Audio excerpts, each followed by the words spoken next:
So, hello everyone, myself Shasta. So, today we'll discuss the important questions of your exam. So, you will find the link of the mock test series on the pin comment and the description box. So, without any further delay, let's get started. So, guys, the mock test series that you can buy from the pin comment and from the description box, the link is provided on that. So, first question is voices. First question is from voices, and you have to change the voice of the given sentence. Okay, active to passive. ठीक है, active से passive भी हो सकता है and vice versa. Means passive से active भी आपको ये आपको बताया नहीं जाएगा कि आपको जो है वो एक्टिव वॉइस लिख के दी गई है सेंटेंस में कि पैसिव वॉइस लिख के दी है. ठीक है, you have to find it yourself. So यहाँ पे देखो, it is your duty to make tea at 11 o'clock. So it is your duty to make tea at 11 o'clock means यहाँ पे जो है वो क्या आएगा, यहाँ पे आएगा C. You are suppose to make tea at 11 o'clock. ठीक है, you are suppose to make tea at 11 o'clock. Next देखो, women like man to flatter them. ठीक है, women like man to flatter them. इसका आएगा, अभी जो विमेन लाइक है ये एज इट इज ही रहेगा. ठीक है, सो विमेन लाइक यहाँ पे आ जाएगा इसका right answer. Women like to be flattered by man. Women like to be flattered by man. ठीक है, क्योंकि women like as it is रहेगा. ठीक है, यहाँ पे क्या आ जाएगा, अब आपको पता है फ्लैटर की थर्ड फॉर्म फ्लैटर्ड हो जाएगी. ओके, और यहाँ पे जो है वो मैन जो है वो लास्ट में चला जाएगा. तो women like to be flattered by man. कुछ ऐसे सेंटेंसेस होते हैं जैसे कि इट इज़ टाइम वाले. ठीक है, ये जो है वो जो आपका स्टार्टिंग सेंटेंस है वो सेम ही रहता है, आगे के जो है वो चेंज हो जाते हैं. जैसे कि लेट वाले बी लग जाता है, अगेन इसमें भी जैसे बी लग गया है. सो इस तरीके से. ओके, नेक्स्ट देखो, narration very very important. He asked me what time will the sun set tomorrow. ठीक है, तो यहाँ पे क्या आ जाएगा, अब आपको पता है जब हम नरेशन को चेंज करते हैं तो ये हमारी रिपोर्टेड वर्ब होती है और ये जो कोमास के अंदर होती है रिपोर्टेड स्पीच होती है. ठीक है, अब यहाँ पे क्या होगा, जो आपकी रिपोर्टिंग वर्ब होगी. ठीक है, रिपोर्टिंग वर्ब यहाँ पे अगर पास्ट में है तो ही अंदर का सेंटेंस चेंज होगा आपका. ठीक है, अगर यहाँ पे आस्क्स लिखा होता तो अंदर का सेंटेंस चेंज नहीं होना था, सिर्फ आपके जो प्रोनाउन वगैरह है वो सब बदलने थे. लेकिन यहाँ पे पास्ट में है तो अंदर का सेंटेंस भी चेंज होगा.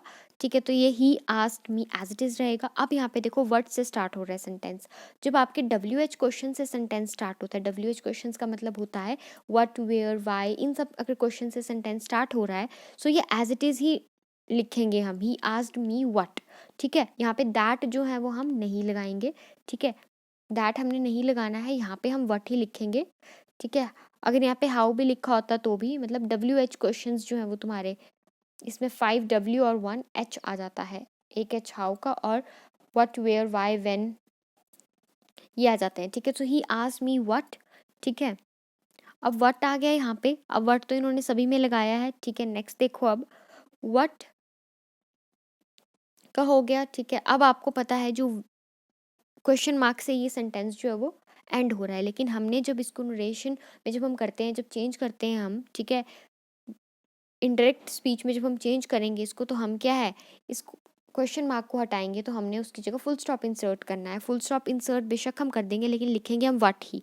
ठीक है, व्हाट लिखने के बावजूद भी हम यहाँ पे लास्ट में क्या लगाएंगे, फुल स्टॉप ही लगाएंगे. सो विल का क्या बन जाएगा, वुड. तो यहाँ पे क्या आ जाएगा, he asked me that, sorry, he asked me what time. ठीक है, the sun would set tomorrow.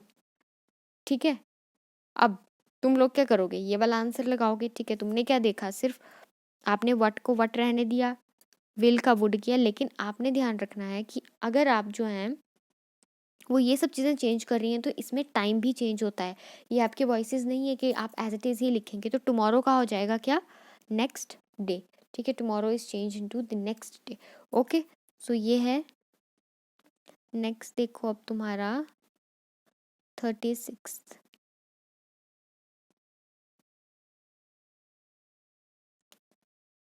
यहाँ पे है तुम्हारा, अब he says I go for a walk every morning. ठीक है, he says I go for a walk every morning. Okay, अब यहाँ पे देखो, ही says that I go for a walk every morning में यहाँ पे क्या आ जाएगा, अब यहाँ पे देखो रिपोर्टिंग जो आपकी वर्ब है वो किस में आ गई, प्रेजेंट में आ गई। जो प्रेजेंट में आ गई तो अंदर क्या आपके सिर्फ क्या चेंज होंगे, सिर्फ आपका प्रोनाउन चेंज होगा, ठीक है, सब्जेक्ट चेंज होगा, अंदर वाला सब्जेक्ट आई है ये चेंज होगा, बाकी आपकी वर्ब वगैरह जो है वो चेंज नहीं होगी, ठीक है। वर्ब इन द सेंस कि आप प्रेजेंट का पास्ट नहीं करोगे, बाकी इससे रिलेटेड जो वर्ब होगी वो आपको चेंज करनी पड़ेगी, प्रोनाउन से रिलेटेड या आपके सब्जेक्ट से रिलेटेड, ठीक है। लेकिन आपने जो है वो टेंस चेंज नहीं करना है, ठीक है। हेल्पिंग वर्ब आप चेंज करेंगे, मेन वर्ब आप चेंज करेंगे, लेकिन आप टेंस चेंज नहीं करेंगे। सो ही सेज है यहाँ पे तो टेंस वही रहेगा। अगर आई गो है तो प्रेजेंट इंडेफिनिट के टेंस में इसको चेंज करेंगे, तो कैसे करेंगे, ही सेज दैट, ठीक है। तो आई का क्या बन जाएगा, जो आपके आई क्या है आपका, आई आपका किसके साथ चेंज होता है, फर्स्ट पर्सन है आई, आई आपका चेंज होगा किसके साथ, सब्जेक्ट के साथ। सब्जेक्ट है यहाँ पे ही, ठीक है। अगर यहाँ पे ही सेज टू मी होता, सो यहाँ पे भी क्या होना था, आई ने किसके साथ चेंज होना था, ही के साथ ही चेंज होना था, ठीक है। क्योंकि जो आपका फर्स्ट पर्सन होता है वो किसके साथ चेंज होता है, सब्जेक्ट के साथ। और ही सेज टू मी, और यहाँ पे आई की जगह यू होता, सो मी को हमने देखना था, तब हमने ही को नहीं देखना था, ठीक है। जो फर्स्ट पर्सन है वो आपका जो है वो लिख देती हूँ मैं यहाँ, फर्स्ट पर्सन जो है वो चेंज होता है सब्जेक्ट के साथ, सेकंड पर्सन ऑब्जेक्ट के साथ। ऑब्जेक्ट भी क्या, कोमा के बाहर वाला, ठीक है, कोमा के अंदर नहीं, ठीक है, इन्वर्टेड कोमास के बाहर, ठीक है। और जो आपका थर्ड होता है वो एज इट इज ही जो है वो रहता है, ठीक है। सो ही सेज दैट, आई का क्या बन जाएगा, ये फर्स्ट पर्सन है, first person is to be change with the subject of the reporting verb, reporting verb में सब्जेक्ट है ही, ठीक है। तो ही के साथ तो ही आ जाएगा, और प्रेजेंट इंडेफिनिट में गो का क्या बन जाएगा, ही जो है वो सिंगुलर है तो एस और ई एस लगेगा ही शीट के साथ, तो गोज बन जाएगा, ठीक है। तो ये आ जाएगा इसका, he sorry, he says that he goes for a walk every morning, ये आ जाएगा, ठीक है। नेक्स्ट देखिए अब, on my return from a long holiday I have to dash with a lot of work, I have to catch up with a lot of work. Catch up का मतलब होता है, ये फ्रेजल वर्ब है किसकी, कैच की, कैच की ये फ्रेजल वर्ब है, और इसका मतलब होता है कि सक्सीड करना किसी भी चीज़ में ना, आगे की तरफ बढ़ना। तो अब यहाँ पे वो हॉलीडे से बाहर आएगा तो वो प्रोसीड या सक्सीड करेगा ना उस पर्टिकुलर वर्क में, ठीक है। नेक्स्ट देखो, he held dash to the books passionately. अब आपने सुना होगा ये वर्ड हेल्ड, कि this meeting is going to be held on Monday, on Tuesday, on Wednesday, ठीक है। तो यहाँ पे हेल्ड के साथ अगेन ऑन ही लगेगा।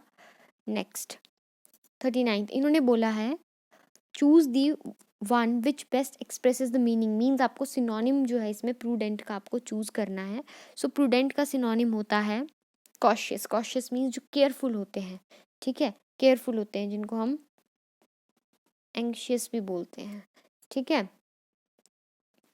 नेक्स्ट देखो, नेक्स्ट है आपका मेनस, ठीक है। मेनस जो है वो क्या है, मेनस का मतलब होता है कि कोई भी ऐसी थिंग या कोई भी ऐसा पर्सन जो कि आपको हार्म कॉज करे, ठीक है, हार्म कॉज करे। तो यहाँ पे क्या आ जाएगा, अब हमने सिनोनिम देखना है, तो प्रेयर क्या है, प्रेयर तो क्या होती है आपको पता है, प्रेयर कर्स आपको पता है श्राप होता है, हार्म तो यहाँ पे कॉज नहीं हो रहा ना। रिक्वेस्ट जो है वो किसी को जब हम रिक्वेस्ट करते हैं तब इसको यूज़ करते हैं, तो इसका आंसर होगा थ्रेट आपका, ठीक है। मेनस का मतलब होता है थ्रेट, क्योंकि थ्रेट जो है इसके पास जो है वो बेस्ट वर्ड है, क्योंकि जो मेनस है उसका मतलब भी क्या होता है कि कोई भी ऐसी पर्सन या थिंग जो कि आपको हार्म कॉज करे। सो यहाँ पे जो है वो ये आ जाएगा। नेक्स्ट देखो, अब again I am reminding you that if you want to check our mock test series or buy them, so link is provided in the description box or in the pinned comment below. Okay, so opposite, now we have to find out the opposite of the given word, that is harmony. harmony आपको word दिया गया है, ठीक है, इसका opposite क्या आ जाएगा आपका strife, इसका opposite आ जाएगा strife, ठीक है, इसका opposite आएगा strife। next देखो,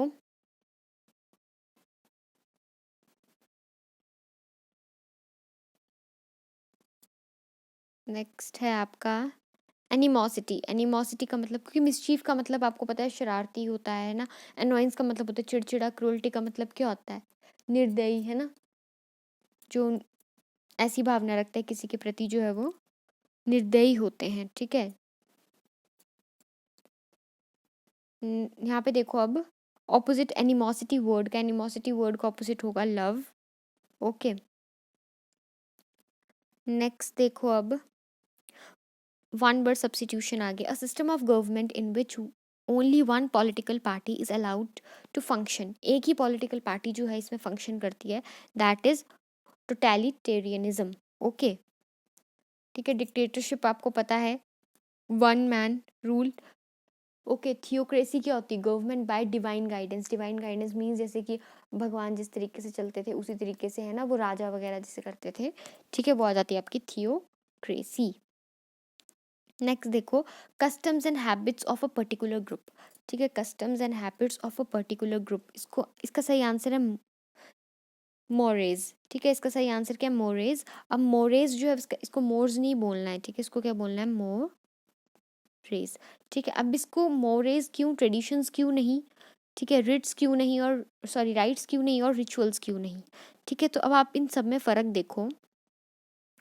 जो आपका मोरेज होता है ना, वो क्या होता है? किसी भी एक पर्टिकुलर ग्रुप की, किसी भी एक पर्टिकुलर, बोल सकते हैं आप, है ना, रिलीजन के कुछ भी है, उसकी कस्टम्स या हैबिट्स जो होती हैं, ठीक है, जिनको हम जनरली जो है वो ऐसे रूल्स होते हैं कुछ जिनको हम मानते हैं, ठीक है, वो होते हैं मोरेज। ठीक है, वो क्या होते हैं? मोरेज। ठीक है, और जो आपके ट्रेडिशंस होते हैं वो क्या होते हैं? जो एक जनरेशन से दूसरी जनरेशन में पास ऑन किए जाते हैं, वो होते हैं ट्रेडिशंस। ठीक है, मोरेज क्या होते हैं? Again I am repeating, the customs and habits of a particular group, ठीक है, दैट इज जनरली एक्सेप्टेड, ठीक है, दैट काइंड ऑफ प्रैक्टिसेस और rules that are generally accepted in that particular group. ठीक है, लेकिन जो ट्रेडिशंस होते हैं वो क्या होते हैं? They are passed from one generation to another. ठीक है, और जो आपका राइट्स होता है, इसका मतलब होता है RITES। राइट्स का मतलब क्या होता है? राइट्स का मतलब होता है कि जो भी जैसे आपके रिलीजियस सेरेमनी वगैरह होती है ना, रिलीजियस सेरेमनी जो होती हैं वो होती हैं राइट्स। ठीक है, फिर आ जाता है आपका रिचुअल्स। ये सब अलग अलग वर्ड हैं, ठीक है, इनके मीनिंग जो है वो अलग अलग हैं, ऑल्दो हम इन्हें एक ही समझते हैं लेकिन दे आर डिफरेंट। ठीक है, सो रिचुअल्स का मतलब होता है रीति रिवाज। ठीक है, जो फिक्स्ड एक्शंस जो हैं वो किसी भी आपके, हम बोलते हैं ना कि किसी की अगर सपोज मैरिज हो रही है तो वो इस रीति रिवाज से होगी कि मतलब जैसी भी है ना, कोई भी एक पर्टिकुलर उसमें ऐसा एक वो होगा जो कि किसी भी तरह का वो रिचुअल बन गया होगा उस पर्टिकुलर चीज़ में, उस सोसाइटी में, उस गैदरिंग में। ठीक है, जो भी चीज़ आप करेंगे, गैदरिंग हो रहा है या कोई भी मैरिज हो रही है, कोई भी फंक्शन हो रहा है या कोई भी ग्रीटिंग्स हो रही हैं, सो वहाँ पे जो है वो क्या बन गए? रिचुअल्स। रिचुअल्स मीन रीति रिवाज की, इस रीति रिवाज से ही जो है वो ये चीज़ होने वाली है, मीन्स फिक्स्ड सेट होते हैं, fix set of actions that is followed by the society.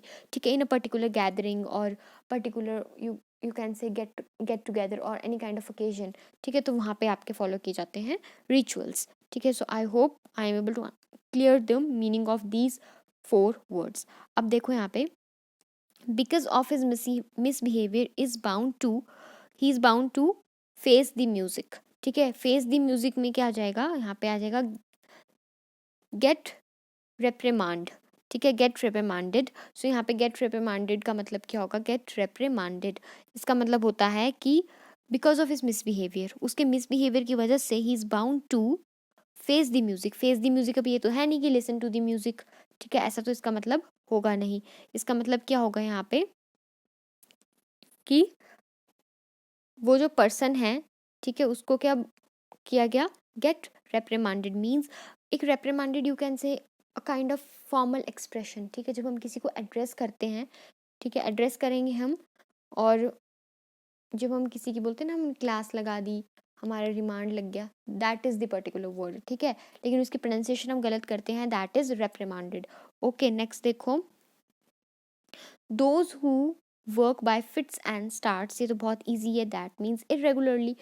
अब आपने इडियम्स एंड फ्रेजेस में क्या करना है कि आपने सबसे पहले इस चीज़ को देखना है जो आपको गिवन है, इसको आपने देखना है, आपने 4 ऑप्शंस की तरफ जो है वो बाद में मूव करना है। First of all you have to analyse the given phrase that is underlined और दैट इज रिटन।